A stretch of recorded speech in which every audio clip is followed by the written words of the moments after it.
You're listening to Anatomy for Life with Crystal and Nicole, where we discuss the anatomy behind the most popular physical and spiritual practices so you can get the most out of these modalities on your healing journey.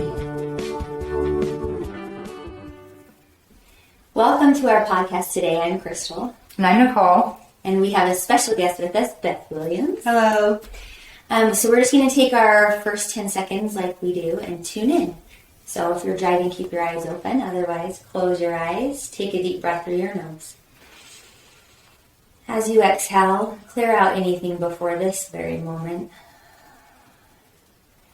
Notice where your feet are touching, your sit bones are touching.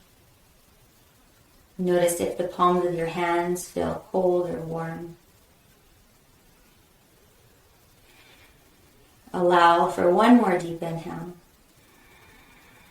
Coming back to presence, exhale. Thank you for joining us.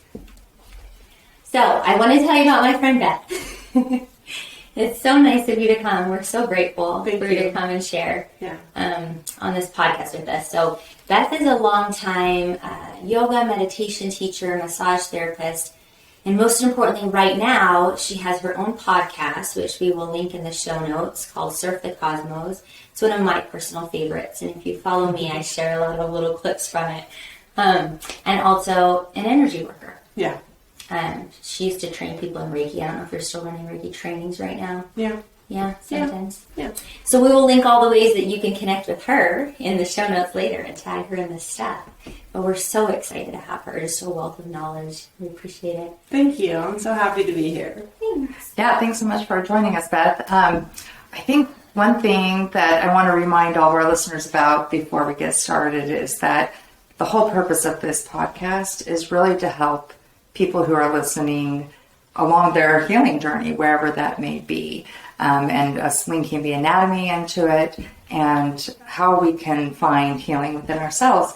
So I wanted Beth to talk a little bit more about that, where she sees people right now, where they are going to find healing. There's just so many different options out there. So I'm just so curious of what you're seeing in your practice and in your day-to-day interactions with people, what they are searching for, what they're finding. Yeah. I think it's part of human development that when you're born, you are dependent on someone else for your needs, right? So you have to, in some ways, give your authority away so that you can receive the support that you need. Mm-hmm. So I feel like that's normal for everyone, that they go through stages of human development, understanding that their livelihood and their life is dependent on other people. And then depending on how we were raised and what systems we were raised in, like culturally, philosophically, religiously, whatever, then we might have continued to been taught to give our authority away again and again and again. And even it's interesting to look at the Western medical model, that the doctor is kind of like in a mirror to like religious processes, where they wear like a white coat, just like the Pope wears a white frock, right? Mm-hmm. That like they're the savior, and then when you go to the doctor, you are there to receive the support and help that you need, right? Yes. And I feel like if you're raised in the West, then you go to the doctor, he gives you the thing that will fix you, and then that's it, you're good, right? Like that's you go to your parents, you tell them you're hungry, they give you food. This is the system that we're raised in. It's perfect. It keeps us alive. But I think also at some point along the way, we come to realize, each person for ourselves, that the system that exists outside of us is insufficient. And we're still sick, or we're still hungry, or whatever it is, right? Mm-hmm. So we're raised among humans who are limited beings, and we ourselves are also trying to like develop ourselves to be able to take care of ourselves and then take care of other people, right? So I feel like what I see is people are looking for anyone outside of them to give them the next answer or the answer. Mm-hmm. And it's just right until you come to realize that that's not a continually, it doesn't satiate you all the time. It's not a sustainable model. It's not sustainable. And so you can keep giving your authority away. You can keep going to this energy worker and that doctor and like all of that. But there's this kind of small shift that can and often does occur along our way where we realize, oh, even though this is an authority, even though they have a PhD, even though they've been a sound healer for whatever, however many years, they're not the healer. I'm the healer. And it's this subtle shift of authority of taking back your power and your empowerment to then own, I'm responsible for me. This is the most important thing in my life, is this body, this spirit. I love that. Oh, that sinks in so deep. I want to share 2 quotes. You remember that beautiful yoga quote that says, when the student is ready, the teacher appears. And when the student is truly ready, the teacher disappears.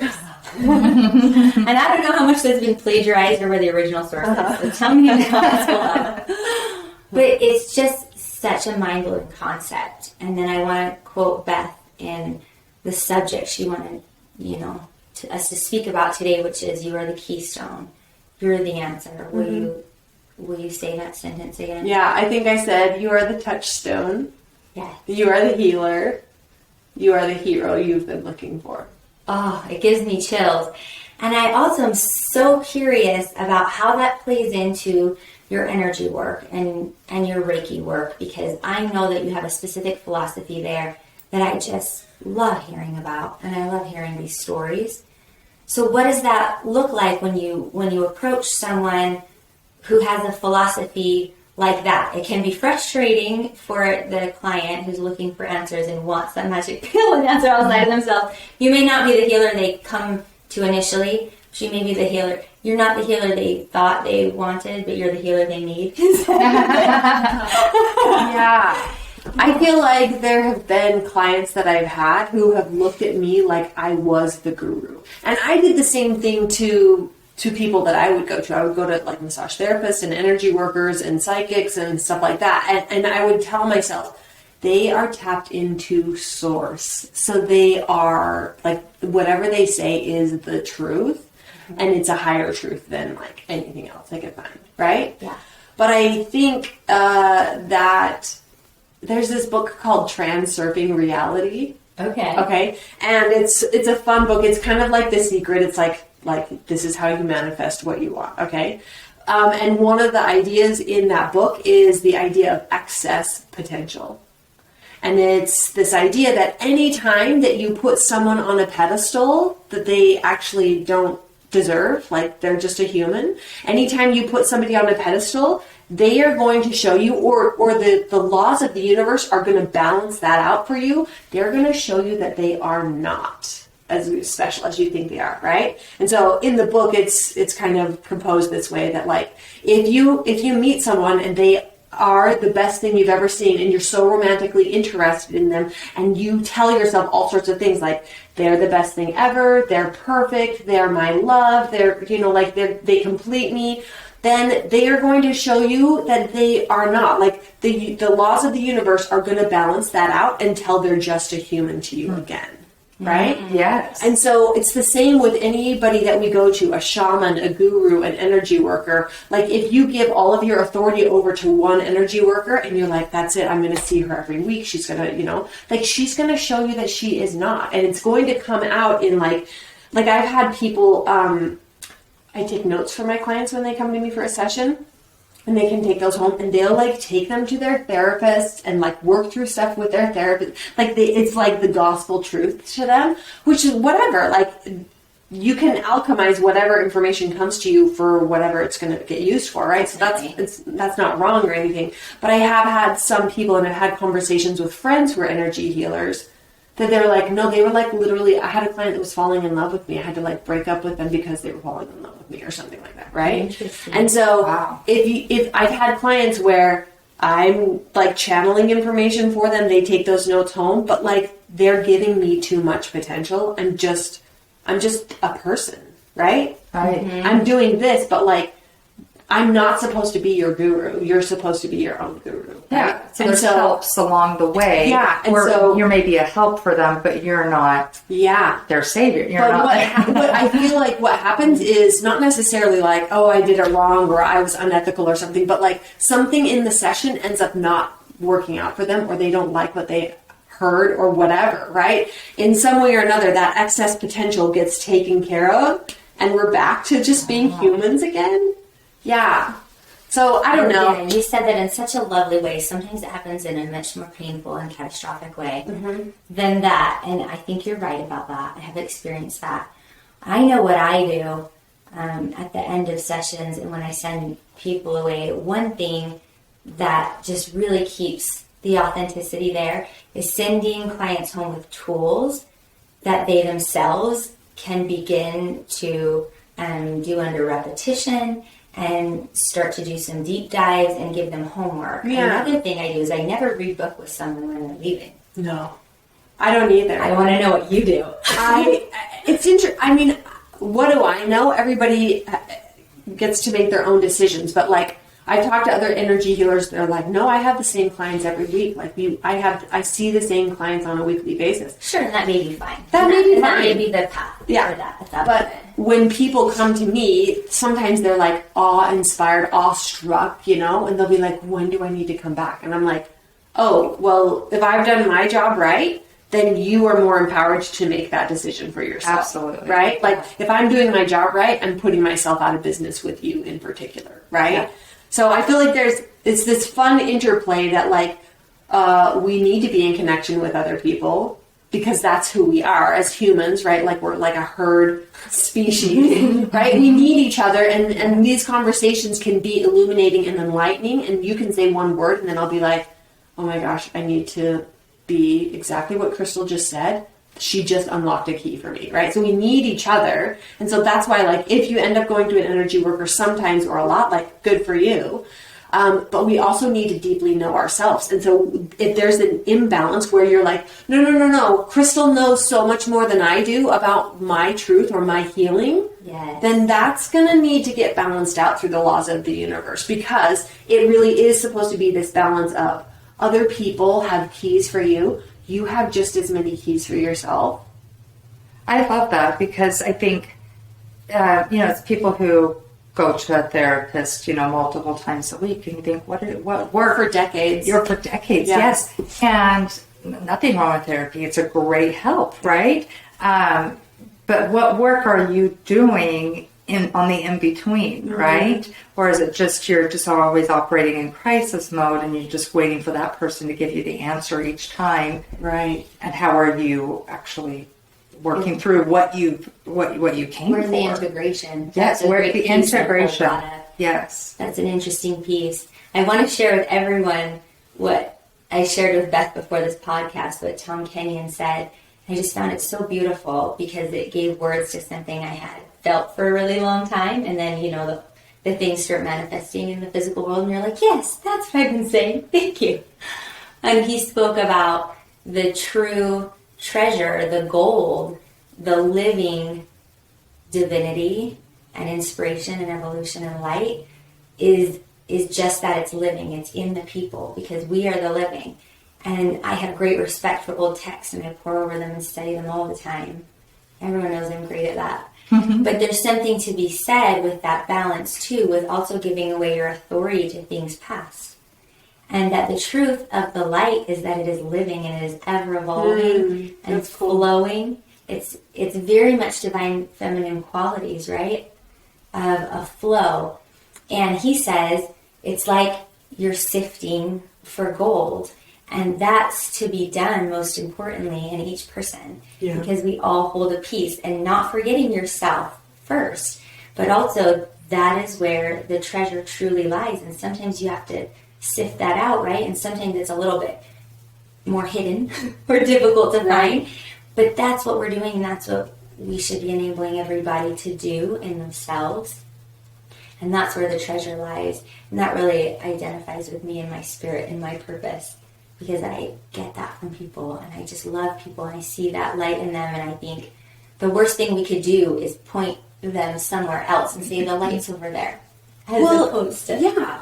And I think it's so cool that there's all of these tools. There's a million ways to heal. There's a million ways to remember your wholeness and build your empowerment. It's awesome. So like you might have your practice that you're like, this is the thing, but it's just the thing for you. Right. So there's all of these tools. There's all of these helpers. There's all of these amazing magical things and disciplines that we can access. And I think what I really appreciate is watching people who are teachers, instructors, developers of curriculum, purveyors of information, that there's like a way that they can talk about it where on the one hand they can be like,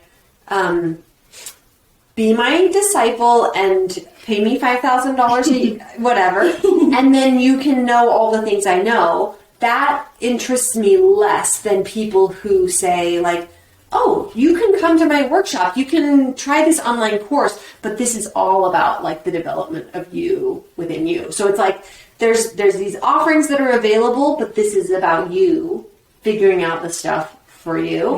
It's very democratizing. And so on the one hand, if you're trying to build your yoga empire, if you're doing it in a way that is empowering people, that might not get you as many dollars or followers as if you said, no, I'm the right one. I am the guru for all of you. Well, and maybe right? not initially, I think is an interesting energetic point, because I think we've had some personal experiences, all of us, where that is an interesting principle and you can see the contraindication for setting it up like that initially, right? Right.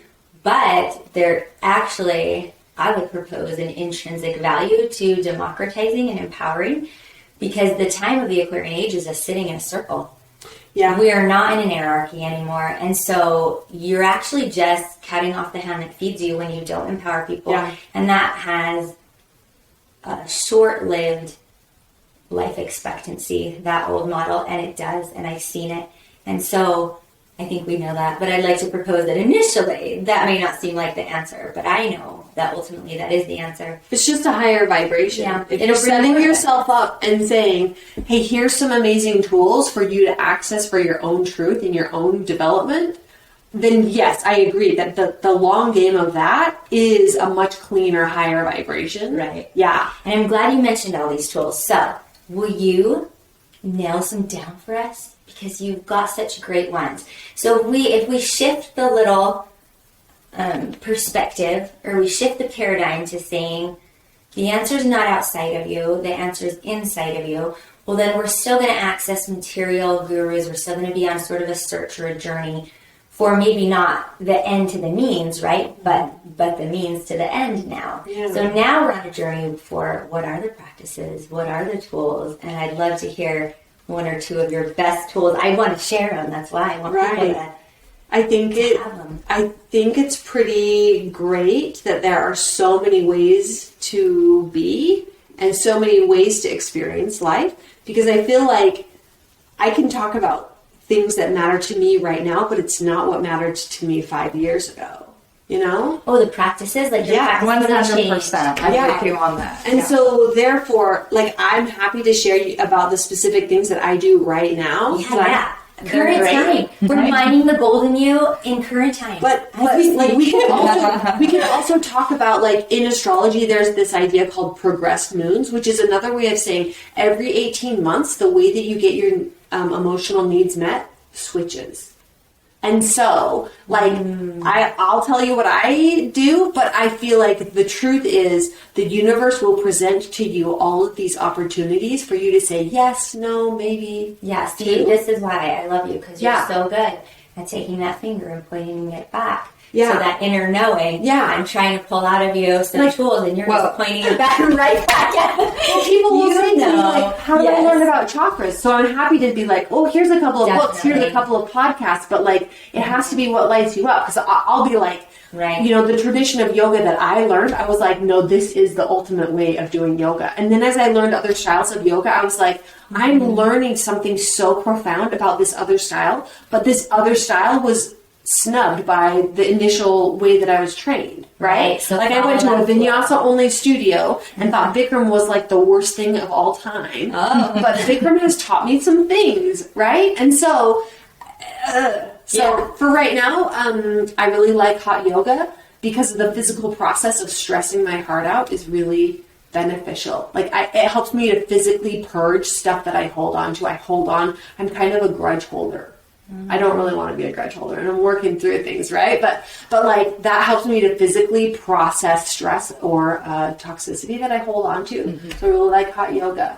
And then I'm into astrology, and so there's a couple of aspects of my natal chart that are weak and really challenging. And you know, if you look at your chart, it's supposed to be challenging kind of for your whole life. So there's 2 mantras that I chant every morning 108 times, and they are to help strengthen those weaknesses. Right? Do you do it in the mirror, or are you like seated? And No, I have a little mala, and I just chant them, and then I do them in connection with Sananga. Have you ever done Sananga? Yeah, I do Sananga. On yourself? On myself. Wow. I'm kind of an intense person, I'm and I kind of like wildly intense. impressed. Yeah. And then I'll chant my one mantra doing Sananga, and then I'll do Hape for myself every day. Okay. And then I'll chant the other one. Yeah. And then it's just like meditation means a lot to me, but if you looked at my astrology chart, I'm a very spiritual astrology chart. Not that I'm super special. I don't think it's better to be spiritual. I think that there's lots of ways to be in the world, and if you are pragmatic and utilitarian, awesome, good for you. That's your life journey this time around. But you found a way that gives you the tools that lend themselves to most likely being the tools every 18-month cycle that will be most powerful to you. And that's another reason why I just think people start out in a place where they just don't even know. And you have to do a lot of testing. So I probably meditate like 2 hours a day. And sometimes that includes yoga. I count yoga as a meditation. But yeah, I spend a lot of time meditating. And I feel like that sets me up for being able to hold space for clients. And so yeah, for now, moving my body and exercising my body and like cleansing the inward vessel, like not only with like detox and diet, but also through yoga and meditation. It's like, I feel like it's a process. I'm in a like phase of like shedding who I'm not really. I love that. That's so really letting cool. go of who I'm not anymore. Yeah. Well, and I think what I'm loving about what you're saying is you're like, well, this is what I'm doing that's working for me right now, but in 18 months from now, it may look completely different. Yeah. And I think the whole purpose of this conversation, from what I see, is to help people to see that there are so many methods out there to be able to look within and to help yourself. You know, because, you know, as I've gone through a healing journey, I had to learn, like, okay, I did need to reach more for higher power. I needed to know myself better and to trust in myself to be able to heal and get past a lot of the things. And, you know, if you would ask me at the beginning of it, I had no idea that I needed all of those tools because I was stuck in that path of, well, I've always been told that I go to a doctor and they give you something and then you're fixed. It fixes you. And then when I kept getting passed around from doctor to doctor and that wasn't happening, I had a serious breakdown moment, right? So I had like as they say, coming to Jesus moment where I had to realize, like, you know, everything is not what I thought it was. Because you do, if you grow up in the Western world, you have this box around you and you're told your whole life, this is how you heal and this is how you fix things.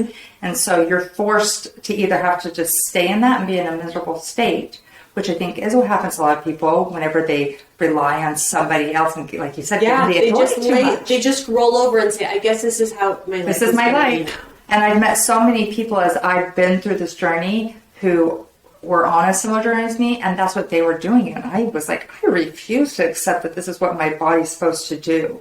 I know my body is meant to heal. That's what our bodies are made for, is they're supposed to be miraculous and able to heal.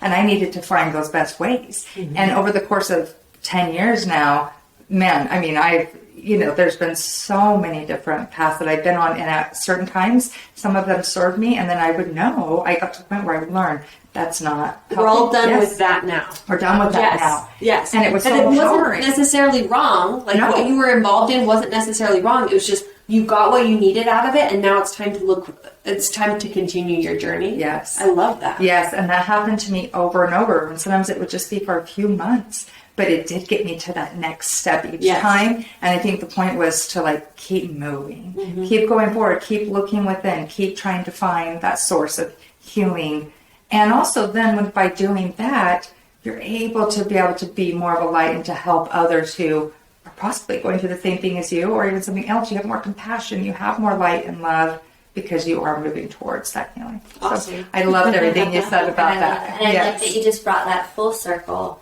with the ever-changing flow and the light that's in us and the true intuition and the true healer, right? The keystone and the answers that are just within us individually.